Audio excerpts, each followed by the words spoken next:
2011 წლის 26 მაისის მოვლენებია მთავარი თემა საგამოძიებო კომისიის ხდომაზე. ადამიანის უფლებების დარღვევის ფაქტებზე ნონა გაფრინდაშვილი, დავით ლორთქიფანიძე, გიორგი ბურჯანაძე და ლუკა კურტანიძე ისაუბრებენ. პირდაპირ ეთერში ნინო არღულიანი გვიერთდება დეტალებით.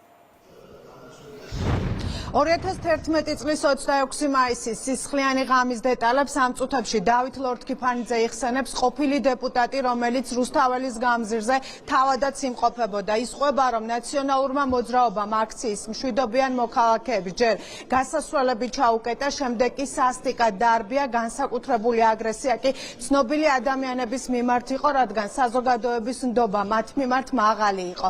რეჟიმი იყენებდა რეზინის ტყუებს, ხრემსადენ გაზს, სასტიკად უსწორდებოდა ფიზიკურად და მოგვიანებით აქციის მონაწილეების წამება კინოთეატრ რუსთაველში გრძელდებოდა, ამბობს ლორთქიფანიძე და განმარტავს, რომ ის ადამიანები, ვინც ერთ-ერთი მაღაზიის სახურავზე გარდაცვლილები იპოვეს, გარდაცვალებამდე სასტიკად აწამეს. რეჟიმი, რომელიც 2003 წლიდან ამ ქვეყანას პირდაპირ გაგებით ჯიჯგნიდა, მათ თავარი არსი ჰქონდათ ერთადერთ რამეში, რომ ხელისუფლებაში დარჩენილიყვნენ ნებისმიერი საშუალებებით, რაც შეიძლება მრავალი წლის განმავლობაში. ადამიანები, რომლებიც აპროტესტებდნენ მაშინდელ რეჟიმს და სამართლიანად აპროტესტებდნენ, მოაღწიეს, ასე ვთქვათ, ყურბში, რომ მათ გასასვლელი არ ქონოდათ, გამოიყენეს საბრძოლო ტექნიკა, თუ შეიძლება ასე ითქვას, მხუთავი გაზები. მიზანი იყო, რომ დაესაჯათ. აქ ძალიან ბევრი ცნობილი ადამიანები იყვნენ იმ ღამეს ჩვენ ასე ხედავდით, ვთქვათ, აქციის დროს. მე მოხდა ისე, რომ ეს ყველა ხალხი შერეკეს ოდიში იმ ადამიანებთან, რომ გამოთქვისეს პირდაპირ მნიშვნელობით რუსთაველის კინოთეატრში და იქ აგრძელებდნენ ამ ადამიანებზე, ასე ვთქვათ, ფიზიკურ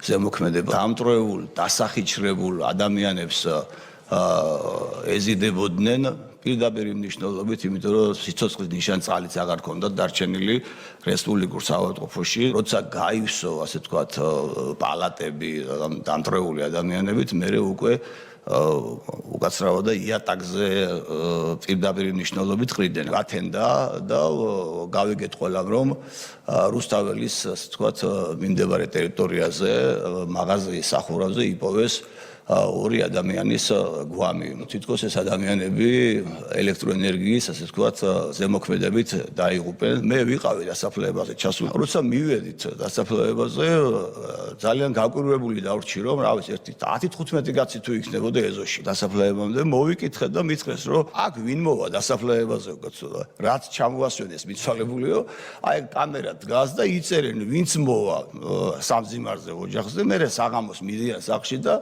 აშინებენ ბატონის სულიკოს მეუღლე.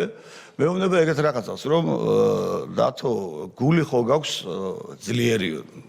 მხარი კი რა ვიცი, მე მგონი კი მეთქი და რაღაცა უნდა გაჩვენო. ჩემი თვალით დავინახე, რომ ადამიანს თვალი ქონდა გამოთხრილი, მარცხენა თვალი, ყელი ქონდა გამოგლეჯილი, ხელები ქონდა დამტვრეული.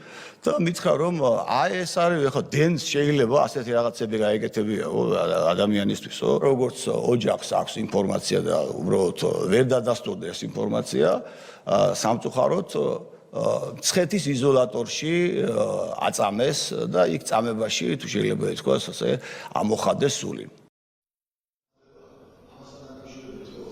26 მაისს აქციის სასტიკი დარბევის შედეგად 4 ადამიანი გარდაიცვალა, 250-ზე მეტი კი დაშავდა. დღეს საგამოძიებო კომისია აქციასთან დაკავშირებით ასევე გამოკითხავს ნონა გაფრინდაშვილს, გიორგი ბურჯანაძეს და ლუკა კურტანიძეს. პარლამენტიდან ნინო არღულიანი საუბრობდა.